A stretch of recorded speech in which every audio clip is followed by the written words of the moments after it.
Eileen Proctor here with another fun and fur-filled edition of Hair of the Dog on VLP TV. That's Villa La Paz Cage-Free Pet Resort and Spa. And we're joined this month with Laura Russell, who is the lead groomer at Villa La Paz on Bell. Laura, welcome back to the show. Thank you. Glad to be here. And we're very happy to have you here. We missed you last month. You've had a busy month, right? We've been busy, Yeah, yes. because the seasons are changing. There's adopt-a-thons and there's so much to do. And it brings up the topic of seasonal considerations for grooming for our dogs and of course our cats as well. So tell us, what have you been seeing? Well, we see every time this weather changes, we do see different reasons for dogs scratching and itching. A dog that might not scratch in the summer scratches in the winter and vice versa. So we're starting to see some of that. We are seeing dogs where they're losing their summer undercoat and starting to put on winter undercoat. Lots of yeah, okay. And does that mean they're getting fluffier looking? They're getting fluffier, they get thicker, there's a lot more brushing that's needed at this time of year. So your dog not necessarily getting fat, just fluffy. And that's what I've been telling people for years about me. By I like the way. that idea. I'm the fluffy one, yeah. Let's go backwards for a second and talk about the itching, because I know my Tracy pup has been scratching up a storm, and she's usually itchy. She's a pretty allergic dog. But why would it be worse around this time of the year? It really depends on what's blooming, what you have going on in your household. Most of the allergies that dogs get tend to be surface allergies. They're something that's either in the air or in the environment, and so you'll see they adhere to the coat, cause the dog to scratch and itch. And oh, gotcha. Or they pick it up in their paws. they pick it up in their paws. You see a lot of paw chewing and paw licking. I've seen that. Oh, Yes. so that's also possibly due to seasonal allergies. It's very definitely due to allergies. Okay, so from a grooming perspective, what can you do to maybe give some relief to the dogs? Well, we can treat symptoms. We can't actually treat the problem underneath, but Sure. we have a wide variety of shampoos that we can use, including a soap-free hypoallergenic shampoo. When you say soap-free, now why would that be important? It leaves nothing on the surface of the dog when you're done. It rinses clear. It doesn't have, a lot of times the soap and detergents in shampoos can cause more itching when the dog's already itching to begin with. Okay. We also have a wide variety of anti-itch, skin soothers.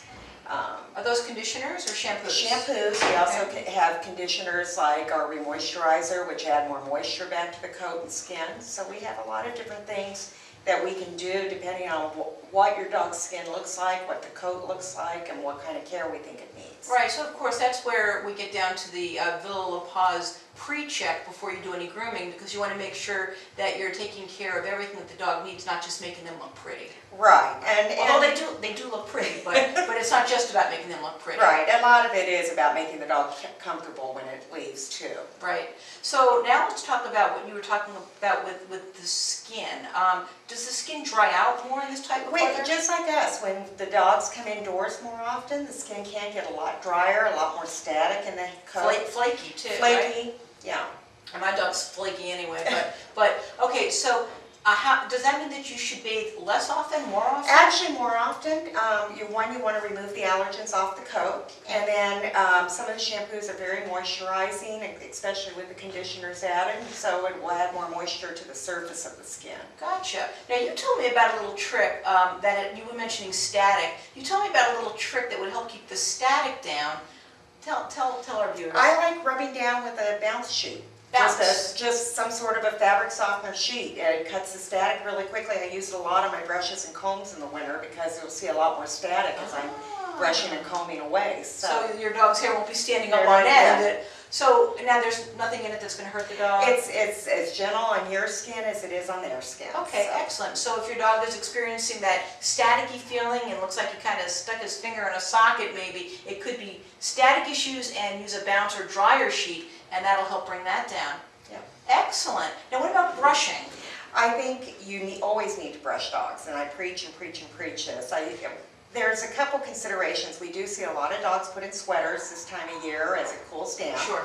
And if your dog is normally clipped, I recommend going ahead and keeping your dog short under the sweater.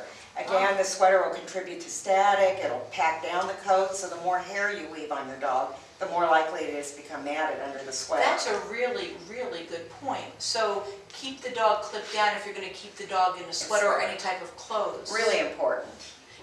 So wait, okay, so that brings up a question of, should we continue to clip our dogs down as the seasons change. If your dog's primarily indoors, I recommend keeping it the same length. Some people do like to go a little bit longer. I don't recommend going excessively long because you're just going to have more trouble with keeping mats out of the coat and keeping the coat in good shape. Sure.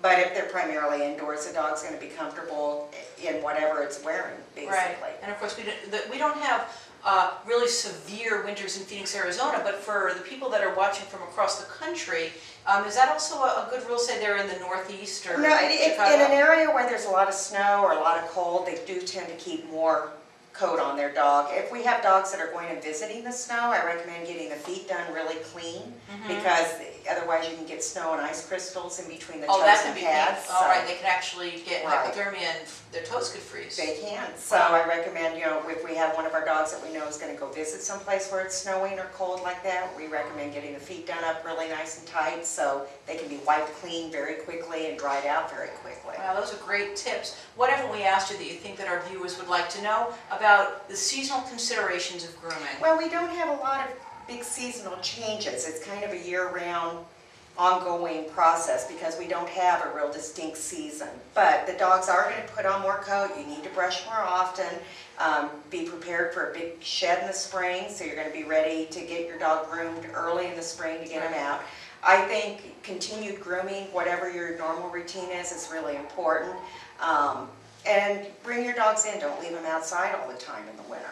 Great. Well, those are all great tips, and you heard it straight from the groomer's mouth. This is Laura Russell, the lead groomer at Villa La Paz on Bell, and we really appreciate you giving us these tips so that everybody's pets can be much more comfortable in these seasonal change times. So that's the end of this episode of Hair of the Dog on VLP TV. That's Villa La Paz, cage-free pet resort and spa, and we'll see you again next month.